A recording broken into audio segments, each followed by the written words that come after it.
Greetings hobbyists, this is Artisans of All, and in this video we're going to have a look at the ND add-on, which is amazingly free.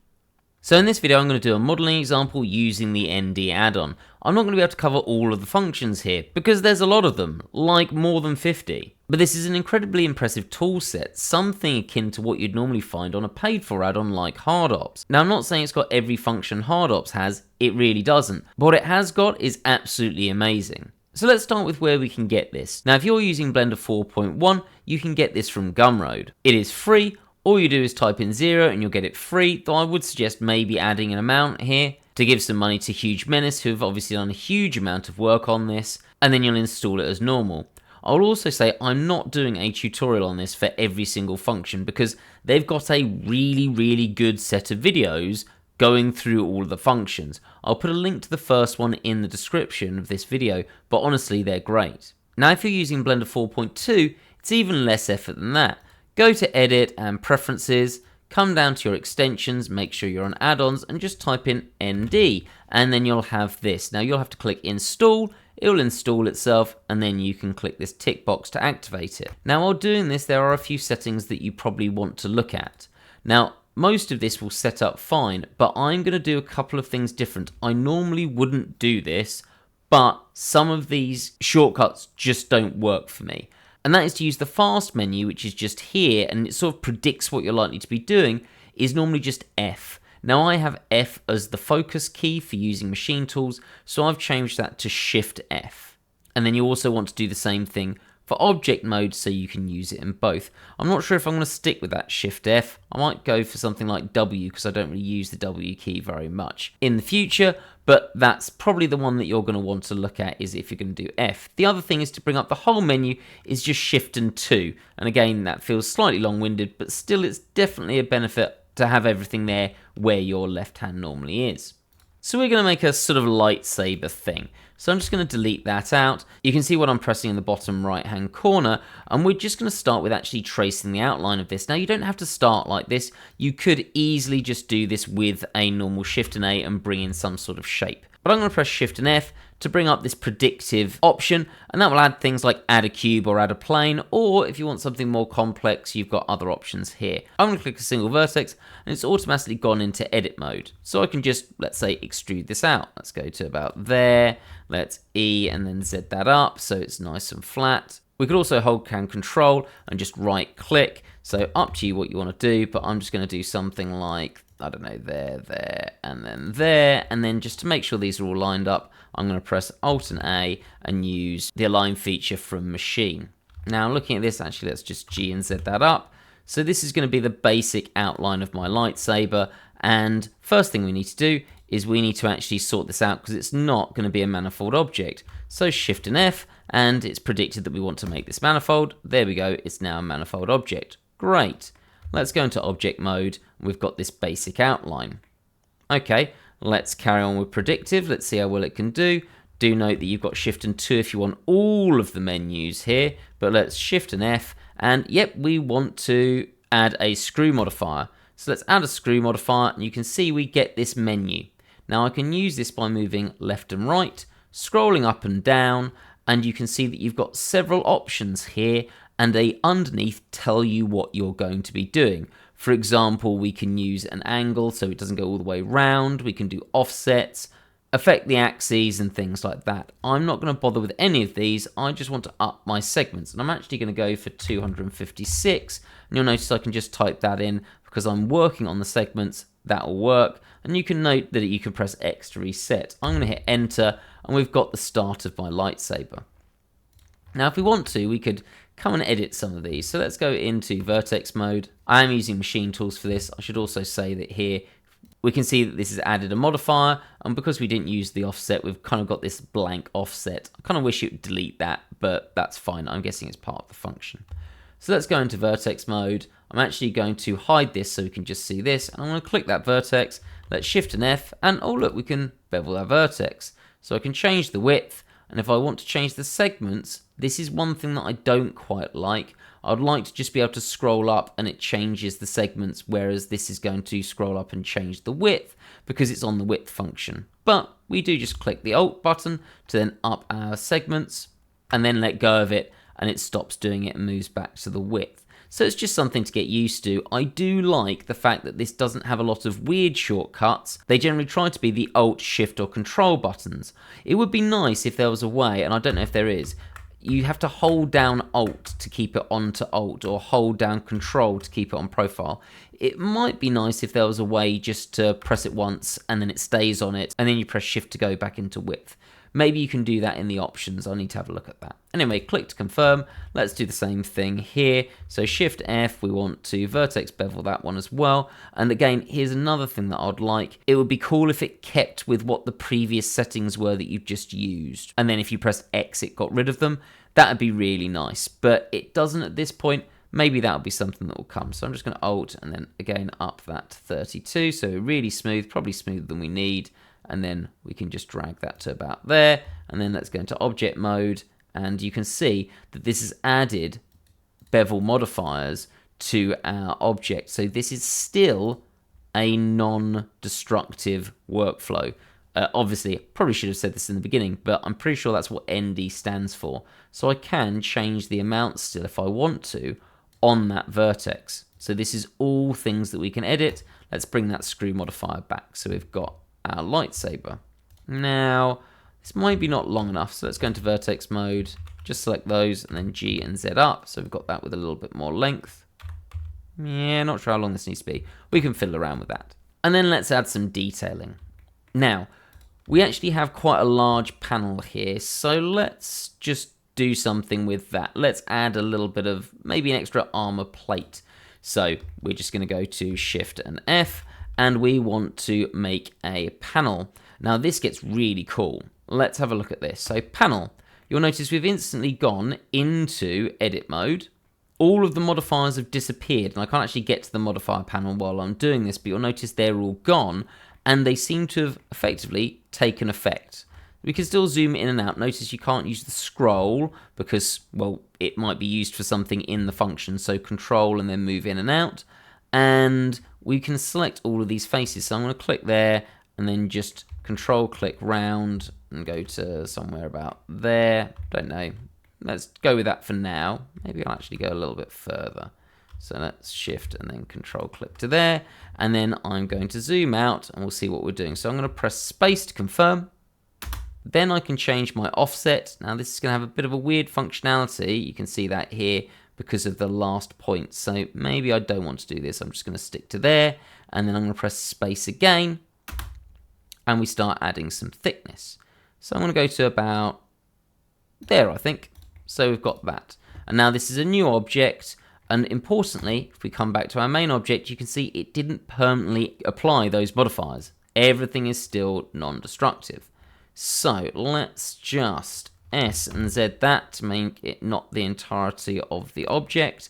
I think this might be a little bit thick, so let's change the thickness. We'll go there. You'll also notice that this does a thickness in both directions. You can select options to change that, but I really like that because for booleaning, it's going to make sure that we've got an overlap, which is always a useful thing. So I'm quite happy with this, though I think if we go from the top down, that maybe this should have gone a bit further. So let's Shift and F, and let's add in a mirror. Now notice if I hold over it, it will say what we can do with the mirror, and then we can control where some of these bits are. So actually what I want to do is I want to make this work off of this object's origin. So let's click, Shift click, and then we're going to Shift F, and because I've got this object selected, when I click mirror, it's going to mirror it across the selected object. So now we've got a mirror modifier here, not a mirror modifier there. So this is going to look much better. It's going to be symmetrical, well mirrored. So we've got this outer shell. Let's make a bit more of an interesting shape. So let's Shift and F again. Let's add a single vert. Now that is going to be all the way down there. So let's G to move that up and then do what? I don't know. Let's do something at the top. So let's just go there, E to there.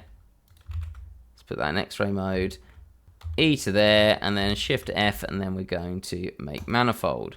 Cool. Then we need to come to object mode, Shift and F. Let's solidify that in both directions. Good. And then we can click, Shift click, and then Control and minus to add in a cut. So that's going to be a bit more interesting. So let's just come to that now. Because we've been doing this in ND, if I come on this and press G, you'll notice it has automatically parented that cutter to the object that was being cut. So it means that I can move this up and down and it's less likely to cause some problems. You'll also notice that it is added in a collection called utils, and it says bool nd sketch, and then we've got that modifier there. So really quite useful that we can see that. And if we get rid of that in something that's very reminiscent of hard ops, if I shift an F and click cycle, I can cycle through the different utility functions, and we think of a boolean as a utility function to bring that back, so I don't have to come up here and worry about what's what. Whoa, we're doing very, very well here. Huge menace. This is absolutely amazing. So that's looking pretty good for now. I want to have something around the bottom, so let's do something a little bit more interesting here. So I'm going to do a similar thing. I'm going to press Shift and F. Let's bring in a panel, and then I'm going to select there to, let's say, in fact, yeah, I guess I can do it this way. Let's shift there. Let's control click to there, and then once again, space. Don't want to change the offset, space. Let's make it a bit thicker to about there. But this is too thick, so I'm just going to S and Z to make that much smaller, and then G and Z to bring that down. Now let's add in a bit of detailing. So I'm going to click, and then I'm going to shift click, shift and F, and I want to have a circular array. So we just used the basic function, so I want to array in a circular way. Now this actually just looks like it's a normal array, but if I scroll up, you can see we're creating a circular array. Oh, look at that. So we can either move left and right or scroll up and down. Now, what's cool about this is that we don't have to do this all the way around as well. If I hold down Alt, you'll notice that there is a, let's come here and scroll down so it's a bit clearer. You'll notice that there is a angle function. So if I hold down Alt, I can actually change how far this rotates around. So let's go to there. We want actually a minus 190. So I'm just going to type in minus 190. So I've got that there. Why am I typing 190? I'm mad. 180. It's been a long day. I apologize. Take my finger off of that, and then I can change the count to something. So let's go with there. Cool. So we've got a little bit done there, but we don't have it around all sides. I think that's a little bit more interesting. And again, that circular array is just a great function. Now, I think we want to cut a bit out of this, maybe. So let's just Shift F. I'm going to bring a cube. Move that to there, let's S and Z there, and then let's have a look at where that is. Let's S and then X to make that bigger. Okay, so we're going to make something a little bit more interesting here. So let's go to there, I think, yep, and then again Shift and F, and I want to an array. So we're going to have an array with a count of 3. Notice this is going in that direction. So let's just press A to change the axis to about there. Now, the way this works, I should explain this, is going to do multiple arrays. You can see we've automatically got 3, so it'll do it on every angle. So let's just press A to go back to X, and then we'd want 1, and then we're going to press A to go to Z, and we want many more. So somewhere about there. We've also got the offset, which is currently set as 2. Let's go one more, so I'm going to hold down Control, drag that to about there. Let's have a look at that side on. Yeah, that looks pretty good. But again, if it wasn't, we can change this over here, and we've got this all working off a relative amount. Now, the other thing I should mention, if I press Shift and F now, I can click Array, and it just goes back to modifying the original array. It doesn't add more arrays or get confused. I could also, if I press D, change this from relative to constant. So if I go to constant and click, okay, notice it will do it for just one axis. So at the moment, I'm on the X. I don't want that. So let's A to get into the Z. We've got an offset of 1.85, but if I press D, it's going to change it to constant. Now I do need to start moving this with it, so I'm going to have to Control again and move this up. I kind of wish it would automatically calculate where it was, but again, that's getting quite complex in function. So there we go. But what's great about this is it means I can have on one axis it to be constant, on one axis it to be relative. There's so much we can do with this. Right, now let's do something else. So we're going to shift there, and I'm going to press Shift and F, and we're going to do a Boolean. And again, I haven't come off of this fast predictive method. It's got everything I've wanted every single time.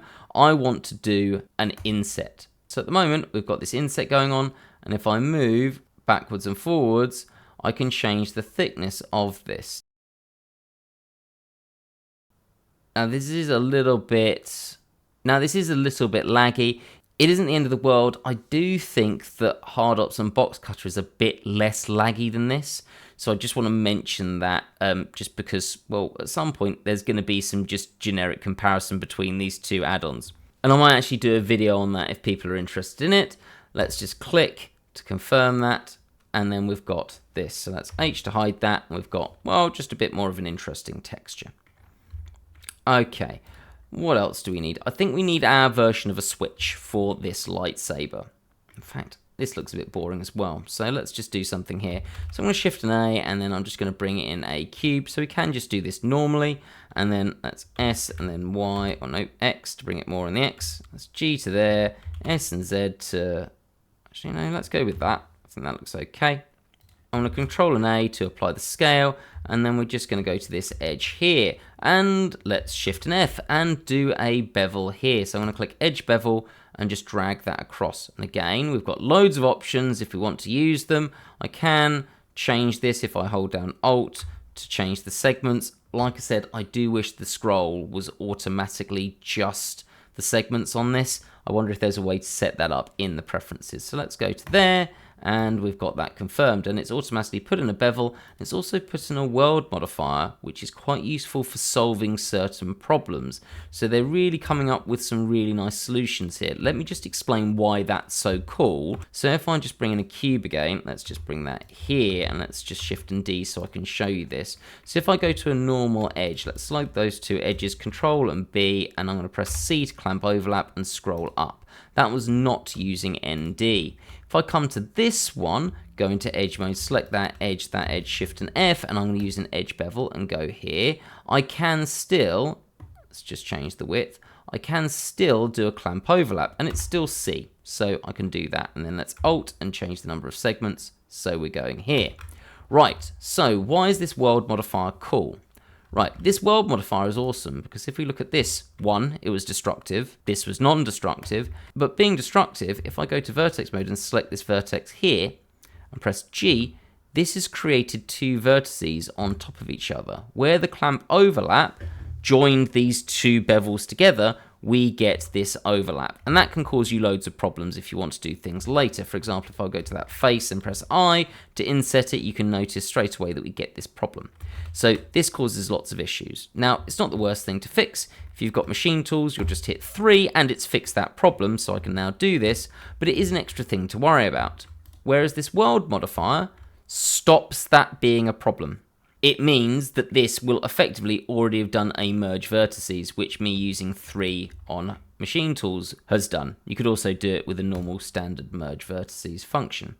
Now this is really cool because it combines with the other ND functions really well. If I shift an F and I decide that I want to do a panel, I could click on this face. Notice that it's semi-applied all of the modifiers, but it hasn't really applied them. It will bring them back, but it means I can click on this panel, click space, drag that in, click space again, bring that out to there, and we haven't had any problem with this because of the world modifier. So it's a really useful function. Or if I do decide that I just want to apply all of these, so let's apply and apply, then we can go into face mode I, and we haven't got a problem. So this automatically adding a world modifier is great. Anyway, really big tangent there, but I thought I'd explain why this is really cool. Control and minus, and we've got that being added in. Again, I do think this is slightly slower than using hard ops, though that might be because I'm in the 4.2 beta and there are still some things that are slowing this down. So I can't say for definite if that is ND or not. So do bear that in mind. I'm not going to try and say that this add-on's perfect. It might not be because of that. In fact, let's come back to this. Let's look at a case point then. So I'm actually thinking we could do something a bit more interesting than that. So let's shift an F. Let's go to cycle.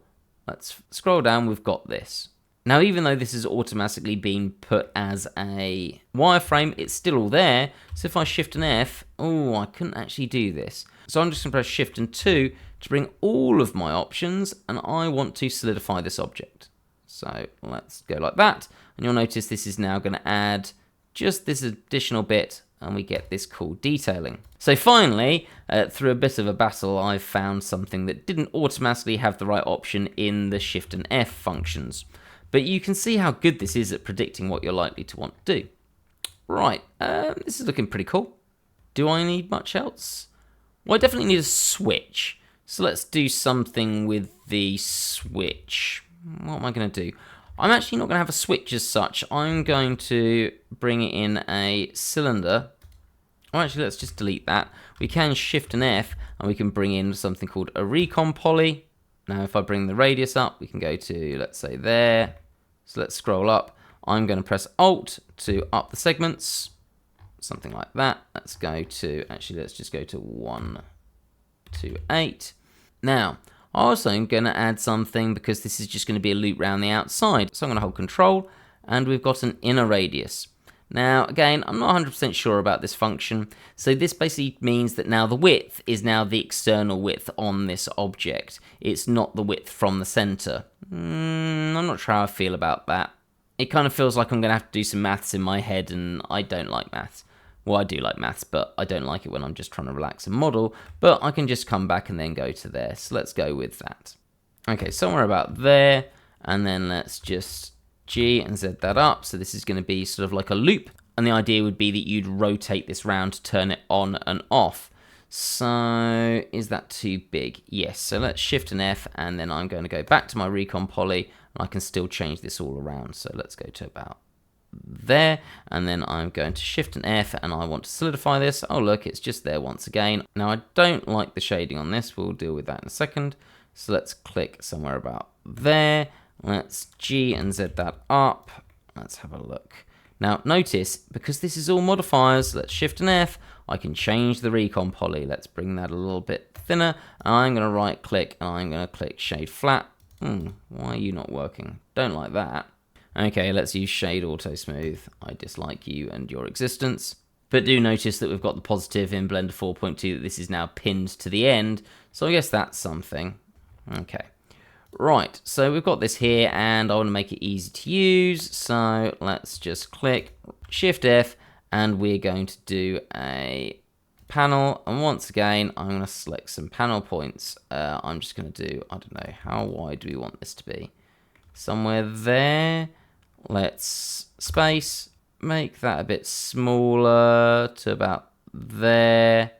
Space to bring that out, somewhere about there. Click, and then I'm going to click there, and then Shift to F2, and then we'll do our circular ray. Scroll that up to something like that, and then click, and then I'm going to have to right click and Shade Auto Smooth again. There we go. So that's going to be our disk that we effectively can just rotate round. Now, I think this might need some sort of indent to show how this works. So let's just click Shift and D, duplicate that.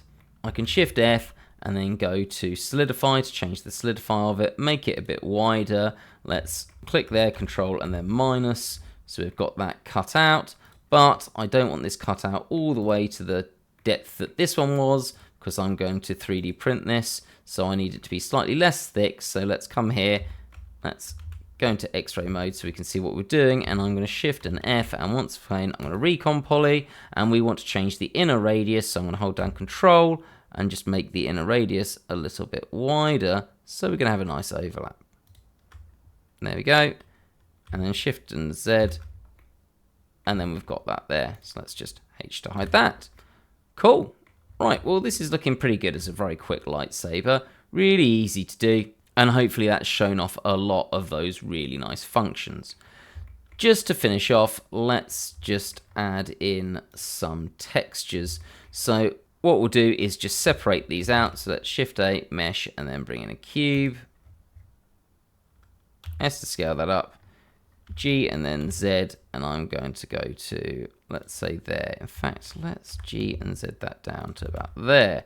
And then we're going to click there, Control and slash to do a cut. So now I've got one bit at the top, one bit at the bottom. Let's H to hide that, which is useful because I can then put on different materials. And then for something a little different, let's just add materials to this model. I wouldn't normally bother doing this, but we were looking at materials in a recent video, so why not? Let's go to materials. Metal, I want something really nice and metallic for the outside. Let's go with a chrome. Let's come into our shader. So possibly that. Yeah, that looks quite nice.